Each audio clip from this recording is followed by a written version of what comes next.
What's up, guys? Here's the deal. Most side hustles are like running on a hamster wheel. You're working harder, trading time for money, and still stuck wondering if it's all worth it. I've personally been there. I'm there all the time. I'm always grinding, and it still seems to be the same thing. But what if I told you there's a way to use someone else's property? You can literally use someone else's money and still build a business that pays you while you sleep. True story. In just 1 year, I was able to go from 0 to 14 Airbnb properties, making $100K a month using Airbnb arbitrage. It's a model that lets you scale fast, avoid startup costs, and create a life of freedom. In this video, I want to show you how arbitrage stacks up against other popular side hustles like freelancing, dropshipping, and other traditional real estate investing methods. So if you've been searching for the smartest move to escape your 9 to 5, then this video might be for you. So a lot of people ask me, is arbitrage worth it in 2024 now that we're going into 2025? I personally still think it's worth it. I have arbitrage deals. They are earning me a tremendous amount of profit. However, you have to do it right, and so many people are doing it wrong. A lot of people think that you can just put in a minimal amount of money and get a large return on that. They're trying to put in minimal effort, not furnishing a home properly, not being able to compete with other competitors in the market. And that leads them down a road of failure where they say, hey, Airbnb has failed. It's collapsed. Arbitrage doesn't work. I find that when I invest a proper budget into my homes, when I put the right amount of furniture and the right amount of money into creating an experience for a guest, that my homes get booked. I don't have a problem making money. There's a lot of coaches out there online that are claiming that, oh, you just need to put $10,000 a month into arbitrage and you'll make $2,500 a month.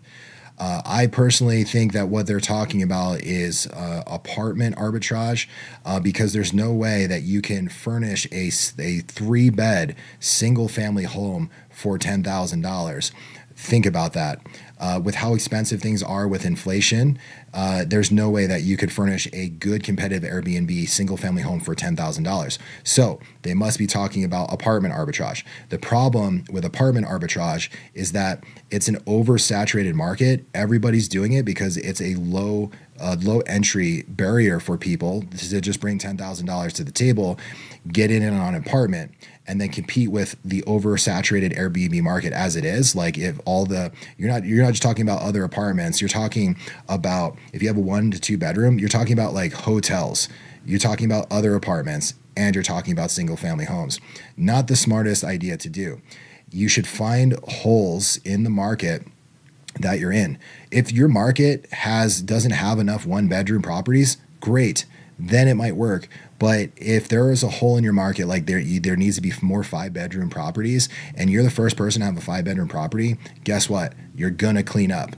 So have a good strategy with like your direction, with where you're going, and that's what's going to set you apart and allow you to be profitable and successful with arbitrage in 2024 and 2025. Now, how does it stack up against other real estate investing? There's a lot of great real estate methods out right now. There's creative financing, which is a huge one, where you can actually buy properties based on terms and really clean up, do it for cheap. With creative financing, you can actually negotiate a deal where you don't have to bring as much as you would down payment for something like a conventional loan, which could help buy you a property and secure or have enough in your budget to then furnish the property. The problem is that so many people just don't have that kind of capital, especially if you're looking to quit your 9 to 5. I get it. I was in a similar position. That's why I looked to do arbitrage. I didn't have like $180,000 lying around, $150,000 lying around, $100,000 for an entry fee or a down payment, and then another, $30,000 to $40,000 to furnish a home. It's a lot of money to have in savings, or to try to go out and try to borrow that kind of money, especially when interest rates are as high as they are, with inflation going on and everything. It just doesn't seem practical. So instead, I took the arbitrage approach, which I didn't have to come up with some kind of crazy down payment. So if you think about it as this, if you're buying conventionally, or if you're doing creative financing, you have to bring to the table a down payment to buy a home. However, in addition to that, you also have to bring another payment for the furniture. And let's say your furniture is like, let's just say $25,000 for number's sake. You're bringing like the down payment, which is usually 20. If you're doing conventional loan, it's 20% to invest on a property. And you know, that can be like it's like a $400,000 property. That's like over $100,000 with your closing costs and everything that get added onto that you have to bring to the table. Then you got to bring the additional $25,000 to furnish it. At the end of the day, when you look at your ROIs, your return on investment, the numbers really don't shake out or make it seem like it's worth it. However, in arbitrage, all you have to bring is that half of the furniture payment. You just have to bring $25,000 to put into the home to furnish it. You might have to do the security deposit, first month rent, things like that. Depends on your negotiation. If you negotiate lease concessions in there, you can avoid these things, get the first month of rent for free, do things the right way. But you just have to bring that furniture payment. So it's much more doable to find that kind of capital through like a business loan, or if you have some in savings, you do some in credit. As long as the numbers make sense, the interest rates make sense, and the ROI makes sense, then it's worth it. In terms of other popular side hustles right now, drop shipping is a super popular one. It's oversaturated right now. There's so many people doing drop shipping, for one. Two, it's a grind. There is so much work involved in trying to go out and finding winning products. And a lot of it is there's ways to figure out what's actually working, but you're kind of gambling too, placing money on certain products, hoping that they'll catch on and they'll succeed. There's a large skill gap or large learning curve involved in how to create good creatives, stuff that's marketable. And two, if you don't have any idea how to do like Shopify or web design and turn this stuff out quickly, you will spend a lot of time putting this stuff together. So instead, like with arbitrage, I'm able to spend my time. It takes me like 2 weeks to 4 weeks to set up a property and literally start making profit, thousands of dollars a month in profit in that amount of time. Versus like with drop shipping, it's kind of getting lucky in a way where it's like once you got the skill set, you can fine tune things, but you're competing with an oversaturated market in hopes of like placing your money on something and hoping it's going to win and hoping it's going to take off. So the cool thing about arbitrage is that literally anyone can get into the business. Is you want to make sure that you open an LLC, you go to the bank, you open a business bank account, and literally you can start building business credit and then go out and try to acquire a business loan. It definitely helps if you have good credit and if you have access to funding, if you have access to credit lines, or there's a million ways that you can fund some of these deals. You can use partial savings that you have. Then you can go out and let's say you have a wealthy family member and they have equity in a home. You can present them a business plan. You can provide them an interest rate. Maybe that you can provide them a better ROI on what they're getting than what they're getting in the stock market right now. Is assuming that you do that, or you just have a family that's just sitting there. Maybe they want to help you out and you're going to pay them additional interest on top of that. You can literally talk them into going into business with you. Then once you pay that off, you can go and you can borrow again. So that's just like an example of just being creative of how to go and find funding. Of course, in my Premier Host Accelerator coaching program, we coach students on how to go about building business credit and going and acquiring a business loan. This is something that I did when I started, and I was able to go out and secure a business loan to fund my entire business. We want to use OPM, other people's money. That's how the wealthy do it. It's a common real estate term. Go ahead and look that up.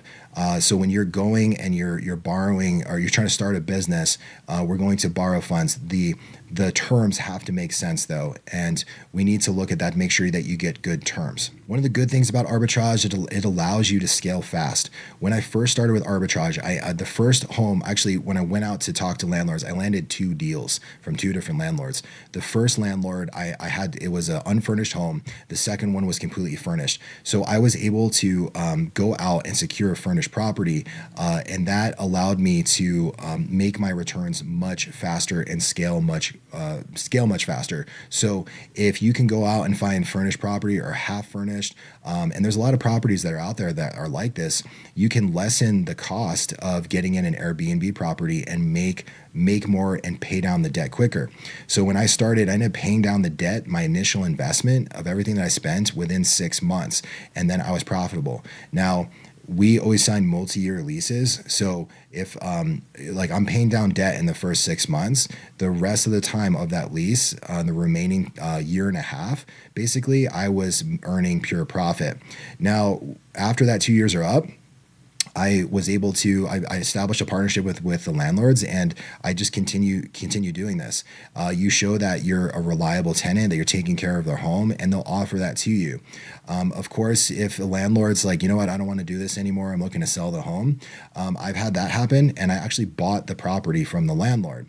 So that's a possibility. With all the cash that you make, you can then buy the home. And now you have, really with arbitrage, you're generating a lot of capital from it, and you need to flip it. You need to turn it. And that's what I do, is I invest it now into long-term real estate or other businesses. It really opens the door for you to have flexibility to do that. You can also, like, because you're making so much cash flow with something like arbitrage, it allows you the ability to quit your W-2. That's one of the problems with traditional real estate and doing like long-term rentals, is you're just not making enough cash flow, especially in today's market.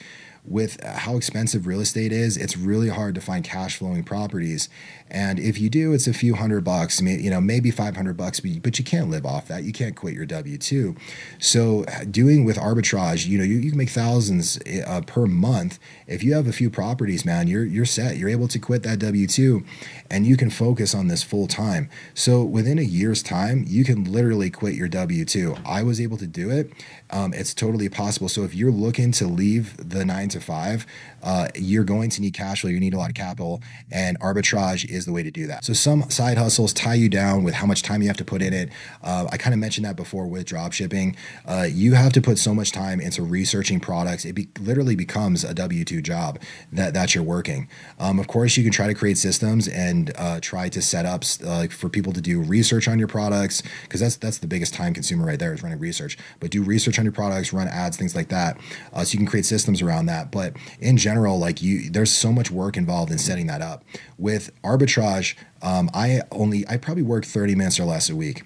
I have a team that I've trained. They follow SOPs, standard operating procedures, that when something comes up, if something happens with a guest, they know what to do. They go look at those SOPs. So I literally don't have to do anything. I come in for 30 minutes a week to maintain everything, and I just keep an eye on things, and it's literally passive income. I wanted to share a good example of true potential of arbitrage, and for it to not only earn you cash flow, but open possibilities and open doors for you. It really exposed me, allowed me to network with people, open myself up to meet other investors, to explore and learn more about business in general. I've really grown my business understanding, even down to legal stuff, with setting up the business, bookkeeping, all of this stuff that you need when you start a business and you're paying, you're doing taxes, you're doing things efficiently. Arbitrage has allowed me to optimize all the income that's coming in my life, as well as it provides tax strategy advantages. Real estate in general just does that, and you should definitely invest in real estate, long-term real estate, with depreciation, and then you can do things like cost segregation. So that will really help lessen your tax burden, even if you're working a W-2 job. And as a W-2 employee, you probably, as you guys know, it's 30-40% taxes, and they're always raising taxes even more. You're working 3 to 4 months out of the year paying taxes. It's crazy. So the government incentivizes us to own real estate, and in doing so, we get a lot of tax benefits. So you can take the crazy amount of cash flow that you make, you can flip it to long-term real estate, owning long-term real estate, and then generating tax depreciation on the properties to offset the income that's coming in, and you're literally just growing your business tax-free. It's how the wealthy do it. They go out and they secure more good debt. That's why Donald Trump doesn't pay any taxes. It's because he's really good with real estate, and he's in enough, when he's made a lot of money, he goes and he puts that into real estate and he gets the tax benefits from it. The toughest part about arbitrage is really just getting going. You need, like, when I first started, there was a big learning curve. I had a lot of questions. I had a lot of doubts. Like, you got to answer a lot of questions. How do I go get funding? How do I like set homes up? How do I design them? How do I set up systems? How do I like find cleaners? And there's a million questions there. It's a big learning curve. So if I was to go back, I wish I had a mentor, somebody to coach me through. I would have saved so much time, so much money. That's why I'm passionate about helping my students really grow in our Premier Host Accelerator Arbitrage course, where I teach you step by step all of these things that I've learned over the years, and we set you up for success to make sure you get from start to finish. So when you're first starting, there's things that are challenging, like cold calling landlords. You need to know what to say. You need to learn how to overcome objections. You need to know how to set up the business correctly to make sure that you're protecting yourself and your assets. You then need to go learn about how to run the business successfully, and that's a huge one. Like how to do the software on the back end, do pricing strategy. We teach all of these kinds of things. So it could be a huge learning curve when people are jumping into it by themselves. But if you have the right mentorship, it's a complete game changer. All right, guys. So now hopefully you see the potential of Airbnb arbitrage. Honestly, it's completely changed my life. And I mean, this video, we're just kind of scratching the surface of this. If you're serious about making changes and quitting your 9 to 5, please reach out to me. Come check out my Premier Host Accelerator. The course isn't that expensive. These other coaches, they're charging thousands of dollars to participate in learning about Airbnb arbitrage. I'm passionate to help others quit their 9 to 5 and achieve financial freedom. And I'm happy to coach you through your journey here on securing financial freedom and quitting your 9 to 5.